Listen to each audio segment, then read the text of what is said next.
Hello hello Mahesh, કોણ આવ્યા? તારી હમણાં કાકો ઓ જીજુ કેવું છે? કઈ છે લા? મેં અત્યારે કેવું દવાખાને આવ્યો છું. કેમ શું થયું? આ છે ગરમીના લીધે મારી તબિયત બગડી ગયા. ગોળી બોળી આલી? 4 ગોળી આલી છે 4. અરે બાપરે. તો પછી ડોક્ટર એવું કહે છે કે પ્લોટ લેવો પડશે. હું લા? પ્લોટ લેવો પડશે એવું કહે છે. પ્લોટ છે નો લા? એટલે તું દવાખાને ગયો છે કે બિલ્ડર પાસે ગયો છે?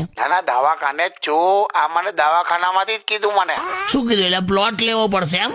હા એવું કીધું. શેના માટે? તબિયત સુધારવા માટે. એલા તબિયત ના પ્લોટ ને હું લેવા દેવા? એટલે મેં એવું સમજાતું મને એક્ઝેક્ટલી ડોક્ટરે શું કીધું તને? ડોક્ટર કહે છે કે 4 ગોળી લેવાની છે હા અને જમીન લેજો કે. હે? હા એવું બોલ્યા કે જમીન લેજો. પણ હવે જીજુ હવે કયા એરિયામાં જમીન લઈએ, કેટલા પૈસા થાય ને આપણે કેવું ખેતર પણ છે.